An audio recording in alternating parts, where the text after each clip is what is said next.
Magandang araw mga padaba.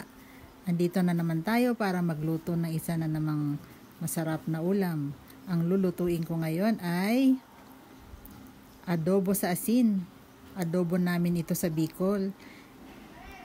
Asin lang ang panggamit naming pantimpla, paminta, bawang, suka. Yan. Bago yan,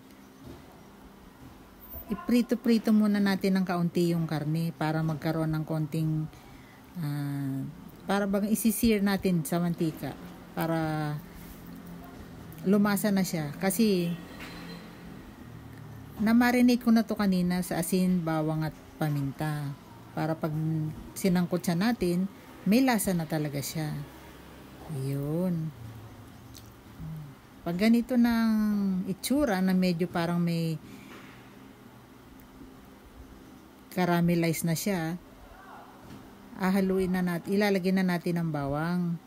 Lagay natin ang kaprasong bay leaf o laurel, dahon ng laurel. Kapraso lang para hindi naman siya sumobrang puro laurel lang lasa. Para hindi mag-overpower dun sa iba pa niyang panimpla. Okay. Haluin natin, isang kutsa natin maigi dun sa mantika. Dun sa mantika na inilagay natin at yung lumabas ding mantika sa baboy. Para mas masarap ang ating adobo. Yan. Ito ang nakalakihan kong adobo sa Bicol nung bata ako. Lagi masarap yan. Lagi namin yan nire-request sa lola ko. Ito, halo ng konti. Yung mga naninikit sa kawali, medyo kuha-kuhanin natin. Kasi yan yung pampalasa, dagdag sarap. Maglagay na tayo ng tubig. Tulad ng dati, mainit na tubig para dire-diretso ang pagkulo. Hindi na ma-interrupt. Kasi lalamig pa yan kapag malamig na tubig ang nilagay lang natin. Lalamig, babalik sa dating ano yun. Pagka mainit na tubig ang ginagamit ko, tuloy-tuloy lang ang pagluto.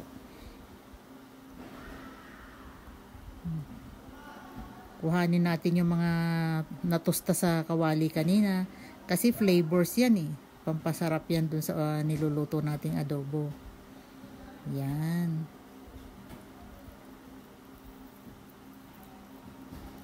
Tinakpan ko para lumambot. Eto na, malambot na siya. Sakto na tong sauce na to. Eto na to, may konting sauce.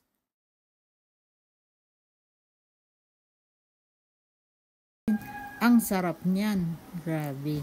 Parang bumabalik tayo sa pagkabata niyan. O, eto na. Ready na tayo para tikman natin yung ating nilutong adobo sa asin. Adobong Bicol. Let's eat mga kapadaba. O, ang sarap niyan. Tapos kukuha ka ng sauce ng ganyan. Lalagay mo sa mainit na kanin. Lalo na pag gantong maulan-ulan. May toasted garlic na kasama. Yung crispy yung garlic. Ang sarap. Unang subo para sa inyo mga kapadaba. Di ka po. Tikman natin ang masarap na adobong Bicol. Adobo sa asin.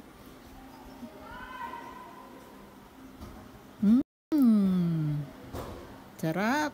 Ang sarap. Ganun pa rin ang lasa. Hindi nagbago. Masarap.